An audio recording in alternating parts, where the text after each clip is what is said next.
Hello everyone, Earthangel here. How you doing? Hopefully you're doing great today. You know what? I wanted to come on and for story time, and I wanted to speak to you about something that's really near and dear to my heart. I was listening to some videos today on YouTube, and the song came up, "Never Could Have Made It" by Warren Sapp. Now, this song is almost like my alma mater. It's so near and dear to my heart because that was the song that got me through when I needed it the most. I was asking God, if God was really with me. I needed God to be with me at that time. And the time that I was listening to this song, I think it was 2008, 2007, when I had a stroke. I don't call it my stroke because I'm not giving it power over me. I have let that go. I used to say my stroke, I am a survivor, and I am a survivor. But I don't claim it as being my stroke. I claim it as, um, it was something that happened, but I have actually moved away from that. So for me, it was a traumatic time because I had the stroke, and I went to the hospital one evening, and I had a CT scan. And the doctor that was on call at the time, he said, "I don't see anything. You can go home." And it was about almost 2:15, 2:30 in the morning by the time we left. And it wasn't until the next morning the actual resident doctor, who worked in the emergency room, he called me back and said, "You need to get back here as soon as possible." So it was a trying time. He said, "You know what? I see blood in the CAT scan. So, there's blood in the brain. So you have to get back here right away." So, and then he said, "You know what? You need to make time with your doctor. You need to call your doctor. You got to get in right away." My doctor was on vacation at that time. And I kept calling the hospital, trying to get myself seen, and no one else would see me. "Oh, you have to see your doctor, right? Or go to the emergency room." I said, and I explained I had already been there. So anyway, I guess in the meantime, the hospital had called my doctor. He came back from his vacation early, and he had seen me, and he actually scheduled me for an MRI. I came in for an MRI the very next day, and I kept falling asleep. I, I just did not have the willpower to stay awake. And mind you, I had lost so much weight. Um, and they believe that my thyroid was the cause of me losing so much weight. But anyway, I went in and I had the MRI, and I could not stay awake during the tests. And I mean, they started early in the morning, I guess about 7 or 8, and it just went on and went on. And we didn't finish till probably about 10 or noon. It took so long. And so my doctor said, "I will contact you after the MRI to tell you, what the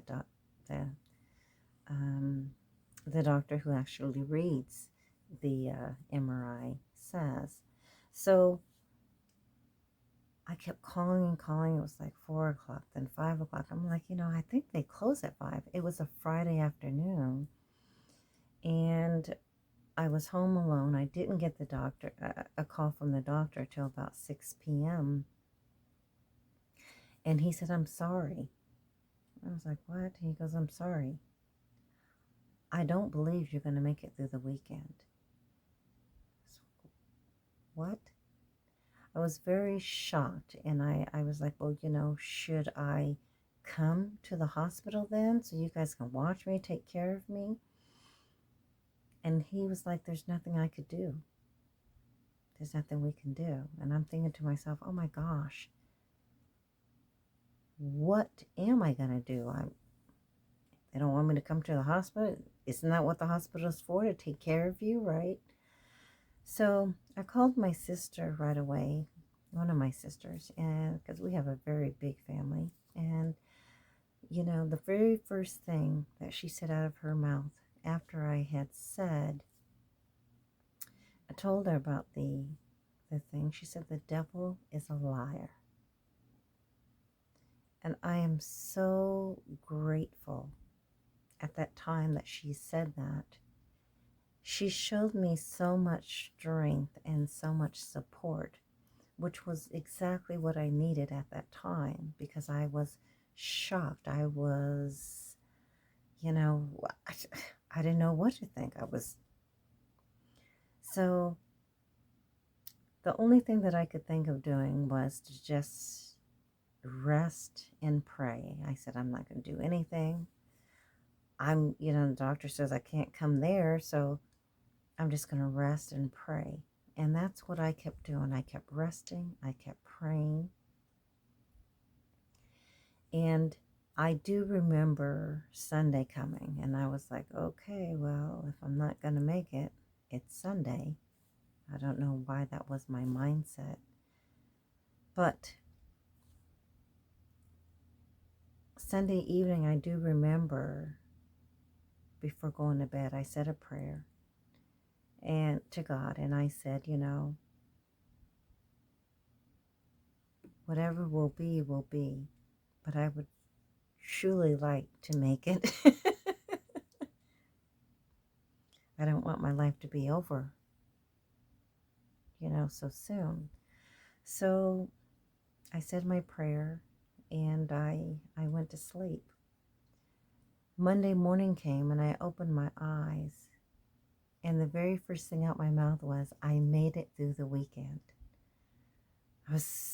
I'm telling you, I'm so grateful. I made it through the weekend. And so another week went by, and every Monday after that, I said I made it through another weekend. So probably after a week or two, my doctor got me into therapy. Well, it was a neurosurgeon that I saw first, and he got me into a neurosurgeon. He got me into see, we walked in, and he said, oh, you see all this bleeding. This is bleeding in the brain, and blah, blah, blah, blah. I didn't know what to take of it. I was just shocked. I didn't know what to think. And he said, but you know what? The worst is over. You're going to be okay. And that was the time that I really felt good. I was like, oh, thank God. Praise God. Because I didn't know, where this was all headed. So they got me into therapy, and I had to learn how to walk again. I leaned on people when I had to walk, and it's just the weirdest thing. Like I said, I had lost so much weight, I had to lean on people to walk. I had to learn how to walk again. I was crawling around the house. And let me tell you how humbling that is, because you think of when you were a child, or, I have a son, you think of when they were a child and they were just learning how to walk. You have to learn to crawl before you walk, right? And so I was very humbled of having to start over, having to learn to crawl. And so I would crawl around the house, But at first, my arms were very weak. My entire right side was affected by the stroke. And I really couldn't, so as far as motor skills or anything like that, I could not get it to really move, get things working for me. And then I had to learn, because I'm right-handed, right? So I had to learn to write with my left hand. And so, you guys, when you're doing a video, it's kind of like a selfie, so it's kind of turned around. So this looks like my left hand, looks like my right hand, I'm sorry, but it's actually my left hand, while this is my right hand. So, so I had to learn to walk. I had to learn to write again. So they taught me to write with my left hand. I stuttered when I spoke, so I had to learn to speak slowly. And it was hard to remember what, you start speaking and then you stop. It's almost like you lose where, your step, where you were, what were you going to say, the words that you're going to say. You're like, they were right on the tip of my tongue. I don't know where they went. It's just like they disappeared. So when you have a stroke, what happens is that memory bank that's in your brain, it's almost like what it was, the doctor explained to me, my therapist, she said, it's like having files in your brain that help you to remember. And you can just go through the files, right? Just like at work, you can go through the files and remember an account or the budget or whatever it is. And so I had lost all the files. So it was very hard for me to articulate. It was very hard for me to finish sentences. It was very hard for me to remember what it is that I wanted to say. That was it. It was really tough when that happened.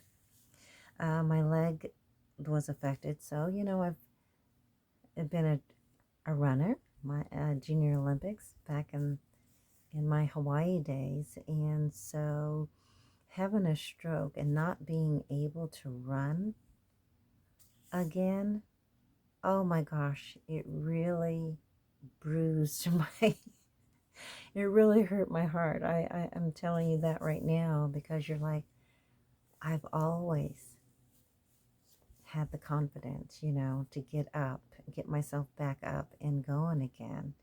And here it is, this was holding me down. And I'm thinking to myself, but this is not going to stay this way. I'm just going to keep on and keep on. And I went through therapy, and probably about 3 or 4 days a week, my son dropped me off in the morning. I think at 7, because he had to be to work at 8. And he had to drive about an hour to get there. And I would stay till about noon, 12 or 12:30, and someone would pick me up.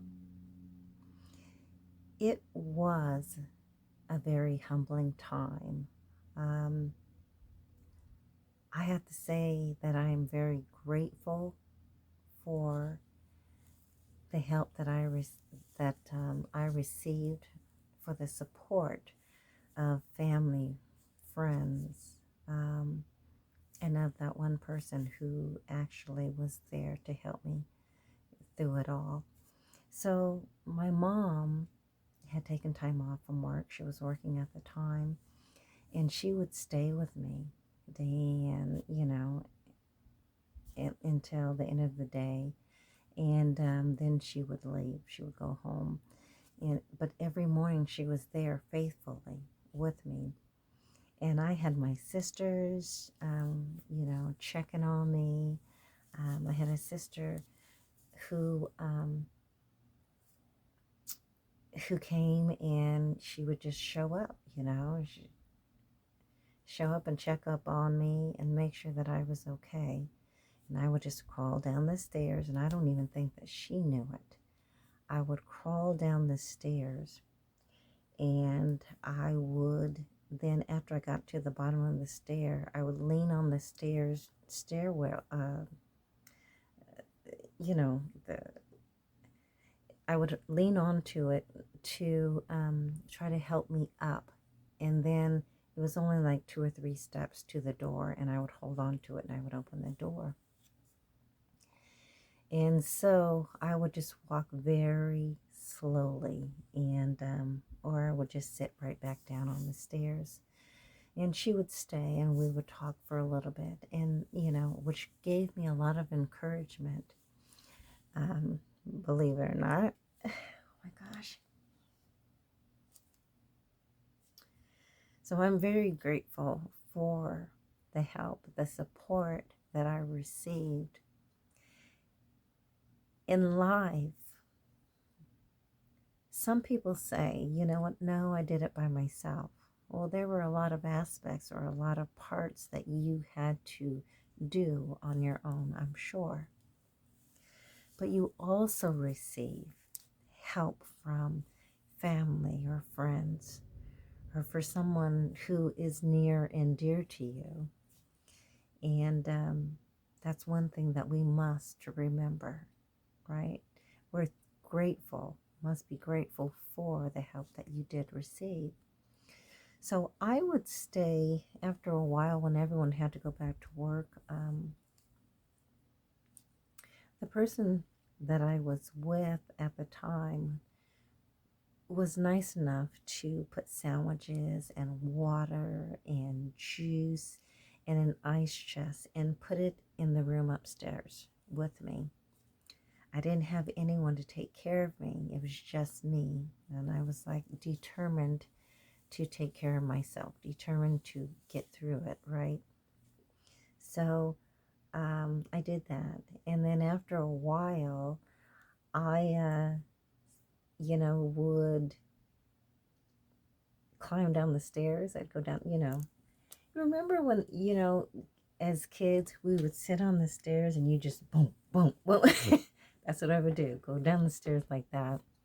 And I would crawl into the kitchen. And it got to the point where I was so tired of sandwiches.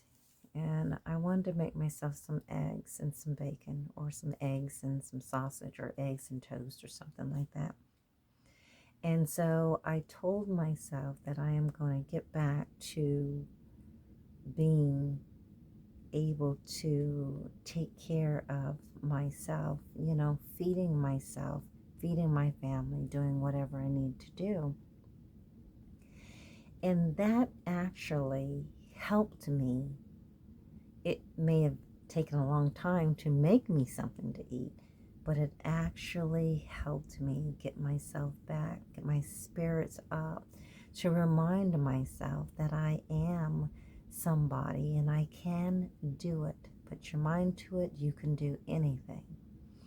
So I would turn on the TV and I would watch some Christian shows, and they helped me get through. And I cannot say, that there was a day that went by and I would turn off the TV and I would tell myself, okay, I'm tired, I'm going to go back upstairs. But I would start crying. I couldn't believe that I was in the situation that I was in, because I have always been an independent person. But I was very humbled. I always have been humbled, but I was even more so at that time. So I would, crawl up the stairs. And then over time, I would walk slowly. I'd hold on to the walls and I'd go, okay, and take a breath and then walk as quickly as I could to the stairs. And then, hold on to the railing and went up the stairs and stuff like that. And then I would walk across, and after you get upstairs, you have the walkways to the master bedroom. So, but at least there was a wall there, so I could hold on to the wall, and I would get there, and then I'd get to the room and I'd walk to the bed. And I would lay down. I would lay down any chance that I could get because I needed my body to rest. And in resting, you heal. You heal your body. You are the healer, right? It doesn't matter how many prayers up to God, you're surrendering to God. God is healing you, and you are doing the work to heal yourself as well. So it's very important to do that. So I got upstairs and I would, take a nap or do whatever I needed to do to get me through. Now, one thing that my sister taught me, and I did not bring it over, because I had this entire right side that was affected by the stroke. Um, everything was numb. I couldn't. And over time, I had this great pain in my right side. It happened one day, all out of the blue. And, it's like God was awakening this entire right hand side. I would, instead of it being numb, I felt pain. And next thing you know, I was able to use my hands and my arms, and I'm like, oh, thank you. Oh, I got it back. I'm able to do what I needed. I'm able to use these limbs again the way that I want to use them, right? So my sister was watching TV, and one of the pastors or prophets came on and said, you know what, I could see someone out there, they can't use their hand. And so what she did was so wonderful. She said, you need to continue to use your hand. And I had some, she goes, if you have a stress ball or anything. So I was looking around the house and I did have some. And I actually went out and bought some. So what I give to people who have had a stroke or a heart attack or anything like that, and even an accident and their entire side, they have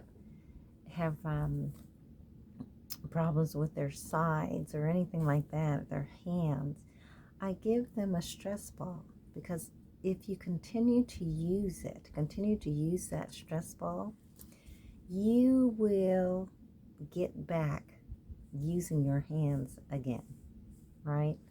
And so I'm grateful for that. Very, very grateful.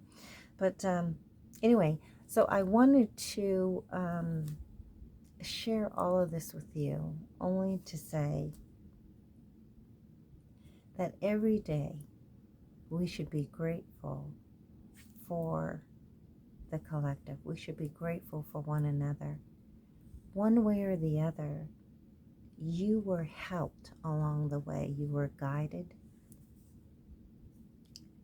You were supported.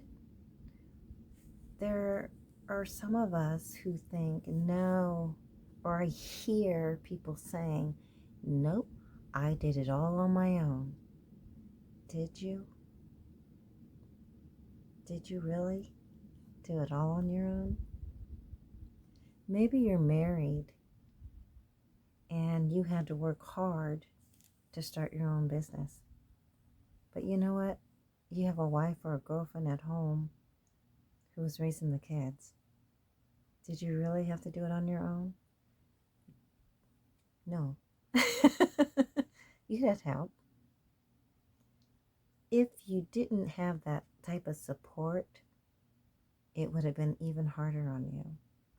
So we must remember to thank God for the support. Thank God for the love. Thank our families, our friends, our co-workers, whoever it might be, right?